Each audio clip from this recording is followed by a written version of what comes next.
नमस्ते विद्यार्थी मित्रों। कक्षा 9वीं में हिंदी में आज हम पढ़ेंगे अर्थ की दृष्टि से वाक्य भेद। दोस्तों, हमारा जो क्लास 9 का जो सिलेबस था, जो हमारी ग्रामर टेक्स्ट बुक में है, उसमें ये चैप्टर नहीं मिलेगा आपको, क्योंकि ये जो अभी जो सीबीएसई ने रिवाइज सिलेबस जो भेजा तो उसमें ये चैप्टर रखा गया है। तो इस चैप्टर के अंदर जो भी आपको तैयारी करनी है तो वो आपकी जो ग्रामर टेक्स्ट बुक है 9-10 की कंबाइंड, उसमें क्लास 10 सेक्शन के अंदर आप देखोगे तो वाक्य भेद में आपको मिलेगा कि वाक्य किसे कहते हैं, और रचना की दृष्टि से वाक्य भेद वो क्लास 10 के लिए है, और अर्थ की दृष्टि से वाक्य भेद वो क्लास 9 के लिए है। मैं आपको आज तो बात करूंगा, लेकिन इसके साथ मैं एक पीडीएफ फाइल भी सेंड करूंगा, आप देख लेना। इसकी लिंक में शेयर करूंगा, आप उसमें पूरा अर्थ की दृष्टि से वाक्य भेद, वाक्य किसे कहते हैं, उसके प्रकार कितने हैं, उसके उदाहरण और एक छोटी सी वर्कशीट भी मैंने रखी है, तो आप वो पढ़ लेना और लिख लेना। अभी हम बात करेंगे अर्थ के आधार पर वाक्य के भेद। तो आज हम देखेंगे अर्थ के आधार पर वाक्य भेद में कि वाक्य किसे कहते हैं, वाक्य होने के लिए क्या जरूरी है, और फिर अर्थ के आधार पर उसके कितने 8 भेद हैं वो देखेंगे और उदाहरण भी समझेंगे। तो आइए शुरू करते हैं अर्थ के आधार पर वाक्य के भेद। तो पहले देखेंगे वाक्य किसे कहते हैं।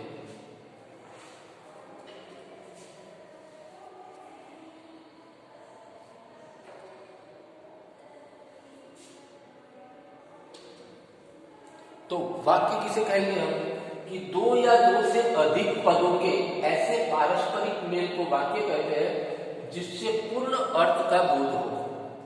मीन्स कि मीनिंगफुल ऑर्डर में मीनिंगफुल वर्ड का ग्रुप जो है उसे वाक्य कहेंगे, पर इसमें यह है, अहम बात यह है कि पूर्ण अर्थ का बोध हो। ठीक है, मैंने कहा तो पूरा वाक्य नहीं है, अधूरा है। मैंने कहा कि आप खाना खा लो, तो ये पूरा वाक्य हुआ जहाँ एक मीनिंग, एक अर्थ की पुष्टि होती है, अर्थ का बोध होता है, पता चलता है। तो वाक्य क्या है? Group of words in meaningful order. Meaningful word और मीनिंगफुल ऑर्डर में हो तो वो वाक्य है जिसमें बोलने वाला जो है उसका अर्थ पूरा कंप्लीट होता है, स्पष्ट होता है, तो वो वाक्य है।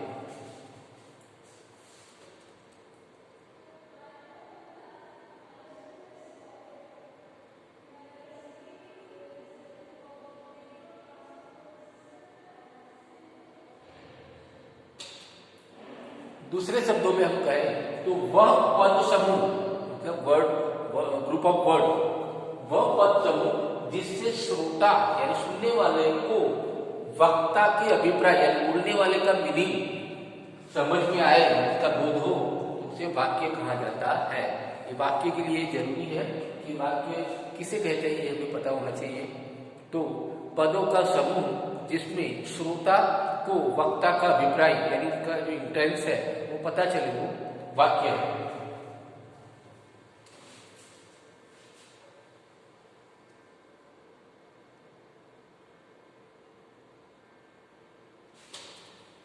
उदाहरण है, गांधी जी अहिंसा के पुजारी थे। तो यहाँ एकदम बात क्लियर हो रही है, कहीं अधूरापन नहीं है, बात में स्पष्ट हो रहा है कि गांधी जी अहिंसा के पुजारी थे, अहिंसा को मानने वाले थे।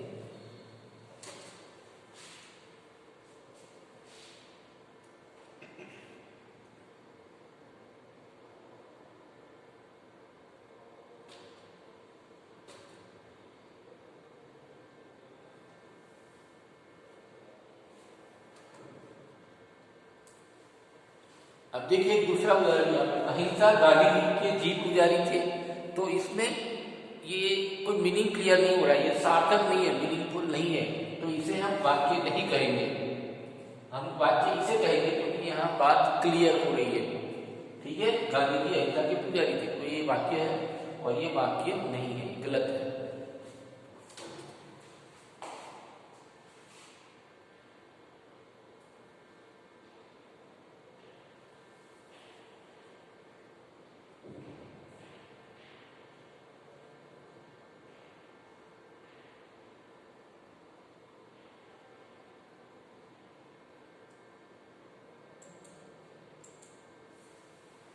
अब वाक्य की विशेषता है कि वाक्य होने के लिए क्या चीज जरूरी है। तो पहले वाक्य भाषा या विचार को व्यक्त करते हैं। वाक्य ऐसे होते हैं जिसमें कहने वाले का जो विचार है, इंटेंस है, वो क्लियर होता है।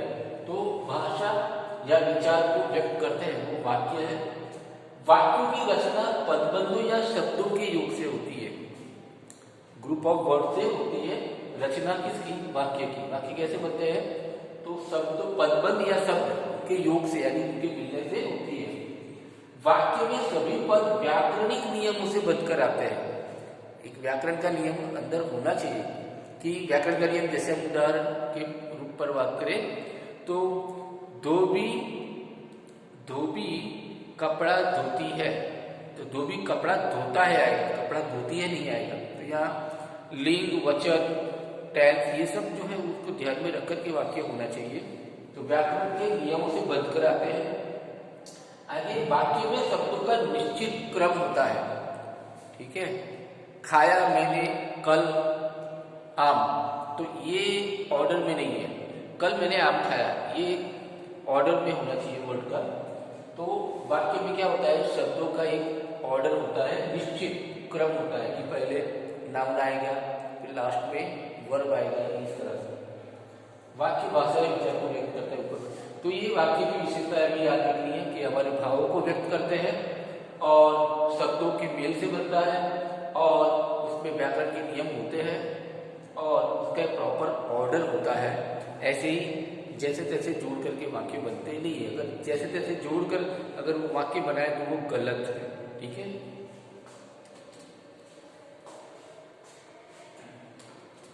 तो ये इसकी समरी है वाक्य की। हमने देख लिया वाक्य की। वाक्यांश मतलब पार्ट ऑफ सेंटेंस वो किसे कहते हैं? शब्दों का ऐसा समूह जिसका अर्थ तो निकलता है लेकिन पूरा अर्थ नहीं निकलता है, उसे वाक्यांश कहते हैं। देखिए उदाहरण,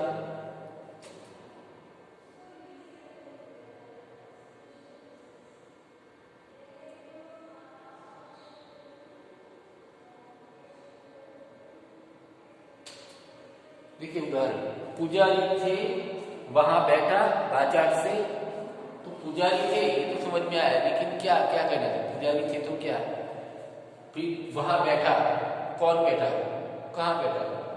बाजार से। और क्या बाजार से? तो यहाँ अल्पाहार रहता है, अध्याहार रहता है, इसलिए ये पूरा मीनिंग क्लियर नहीं करते, तो इसे वाक्यांश कहते हैं, वाक्य नहीं कहते।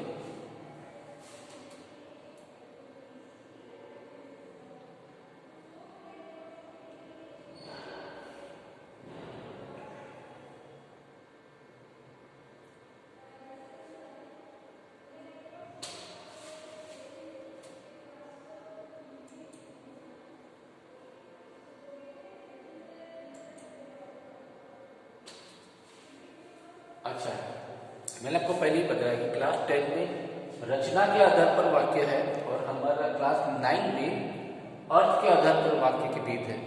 तो अर्थ के आधार पर वाक्य के कितने भेद हैं वो हम देखेंगे। तो पहला है विधानवाचक। विधानवाचक सिंपल सेंटेंस, जैसे कि मैं पढ़ा रहा हूँ, आप सुन रहे हैं। ठीक है, तो ये सिंपल विधानवाचक, जिसे असर्टिव सेंटेंस भी कहते हैं। दूसरा नेगेटिव सेंटेंस, निषेधवाचक वाक्य जो नेगेटिव होता है। मैं नहीं जाऊंगा, मैंने फल नहीं खाया। तो इस तरह से ये नेगेटिव प्रश्नवाचक, जिसमें कोई प्रश्न पूछा जाता है, कब, कहाँ, कौन, कैसे, किस लिए, और आखिर में क्वेश्चन मार्क होता है, तो प्रश्न वाक्य। आज्ञावाचक वाक्य, जिसमें परमिशन लेनी होती है, देनी होती है या लेनी होती है, तो ये आज्ञावाचक। ठीक है, विस्मयादिबोधक, अरे वाह, ये सब जो हम बोलते हैं, तो इस तरह से विस्मयादिबोधक। इच्छावाचक, मैं चाहता हूं कि ये, इस तरह से इच्छावाचक। संकेतवाचक, जिसमें कोई डाउट होता है, कोई इशारा होता है, वो संकेतवाचक। तो ये 8 वाक्य के भेद है। आपको इन वाक्यों को समझना है और एग्जाम में किस तरह से वो पूछा जाएगा वो भी मैं आपको बताऊंगा। पीडीएफ फाइल भी इसके साथ भेजूंगा, तो उसमें आप देख लेना। पर कहने का मतलब मेरा ये है परीक्षा में हमें किस तरह से इसको तैयार करना है। कि परीक्षा में ऐसा पूछा जाएगा कि ये सेंटेंस है, ये निषेधवाचक है, प्रश्नवाचक क्या है, इसका प्रकार कौन सा भेद है, वो आपको बताना है। ऑप्शन में होगा शायद, तो आपको वो बताना होगा। और ऐसा भी पूछ सकते हैं कि ये सेंटेंस है, ये कौन सा है, विधिवाचक है, प्रश्नवाचक कौन सा है, वो आपको उसका भेद बताना है। तो इस तरह से पूछा जाएगा। अब एक एक करके सभी भेदों को समझने की कोशिश करेंगे।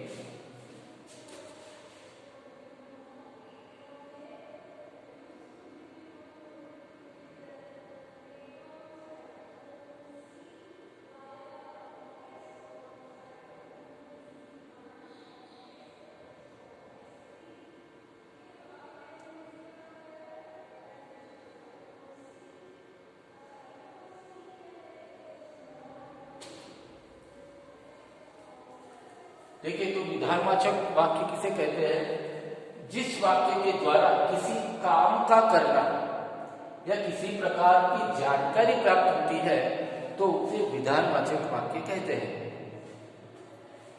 फिर से एक बार, किसी वाक्य के द्वारा किसी काम का करना, किसी कार्य का होना या किसी जानकारी को हासिल करना होता है, जानकारी प्राप्त होती है तो उसे विधानवाचक वाक्य कहते हैं। और उदाहरण देखिए, जैसे कि पृथ्वी गोल है, चीनी मीठी होती है, हरियाणा एक राज्य है, राम अयोध्या के राजा थे। तो इस तरह से सिंपल सेंटेंस जिसमें कुछ काम होने का या फिर कोई इंफॉर्मेशन मिलने की बात होती है तो विधानवाचक वाक्य है। काफी आसान ये भेद है।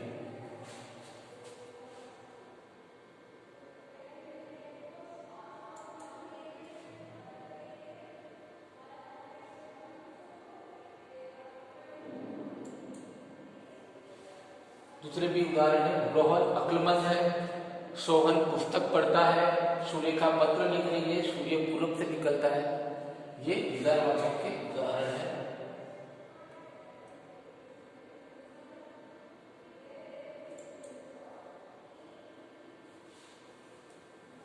दूसरा प्रश्नवाचक वाक्य, जब वाक्य में प्रश्न किया जाए अर्थात जिसमें क्या, कौन, कब, कहाँ, कैसे, किसका, किस लिए आदि प्रश्नवाचक शब्द आए उसे प्रश्नवाचक वाक्य कहते हैं। जैसे, आप क्या खाना पसंद करेंगे, तुम्हारा नाम क्या है, स्वास्थ्य अब कैसा है, तुम्हारा जन्म कब हुआ था, राम के पिता का नाम क्या है, क्या आप रायगंज में रहते हैं।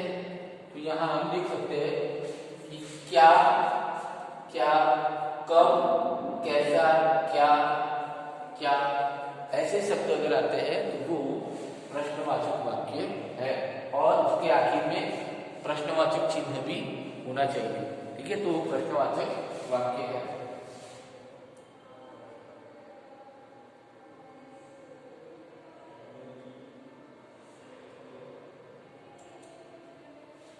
नेक्स्ट, निषेधवाचक वाक्य। देखिए कि जिस वाक्य में कार्य न होने का भाव प्रकट होता है उसे निषेधवाचक कहते हैं। जैसे, रात में बिजली नहीं रहती, तो ये नेगेटिव सेंटेंस है, रात में बिजली नहीं रहती। उसने बात तक नहीं की, वह इस कार्य को नहीं करेगा। सोहन पुस्तक नहीं पढ़ता है, अंश विद्यालय नहीं जाएगा। तो यहाँ किसी काम का न होने का भाव प्रकट होता है तो ये निषेधवाचक वाक्य है। दूसरा वर्ग देखते हैं, दूसरा भेद,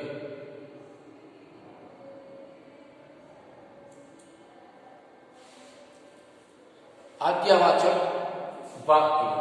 तो जिस वाक्य में किसी को आज्ञा, आदेश दिया गया हो अथवा निवेदन या प्रार्थना की गई हो वह आज्ञावाचक वाक्य कहलाता है। इन्हें विधि सूचक वाक्य भी कहते हैं। याद रखना, आज्ञावाचक वाक्य को विधि सूचक वाक्य भी कहते हैं। देखिए, जैसे कि कृपया आप सब शांत रहे, तो ये क्या है, एक निवेदन है, एक प्रार्थना है कि आप शांत रहे। चुप रहो, यहाँ कोई ऑर्डर है, आदेश दिया गया है, तो वो है। फिर तीसरा है बाहर जाओ, चौथा है इस पाठ को पढ़ो, कृपया खड़े हो जाइए, हे प्रभु रक्षा कीजिए। तो यहाँ निवेदन, प्रार्थना या आज्ञा या आदेश ऑर्डर हो तो वो आज्ञावाचक वाक्य है।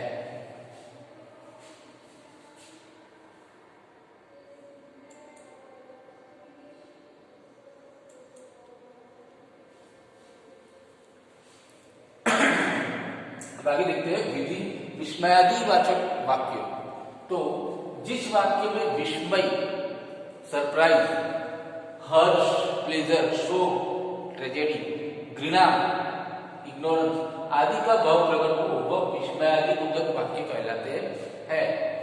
उदाहरण के जरिए समझे तो जैसे अरे इतने बड़े हो गए, तो ये एक सरप्राइज है, विस्मयादिवाचक वाक्य है। इस तरह से वाह क्या बात है। तीसरा, ओ जानकर दुख हुआ, छी यहाँ बहुत बदबू है, दत्त ऐसा नहीं करते, आहा क्या मौसम है। तो ये सब हमारे विस्मयादिवाचक वाक्य के उदाहरण है। दोस्तों आज इतना ही। अगले वाक्य के भेद जो है दूसरे वो हम नेक्स्ट वीडियो में पढ़ेंगे। आपसे निवेदन है कि इसके साथ भेजी हुई लिंक को पढ़ें, अपनी नोटबुक में कॉपी करें और इस वीडियो के जरिए समझने की कोशिश करें कि वाक्य क्या है और वाक्य के भेद कितने हैं और उदाहरण भी समझें। धन्यवाद।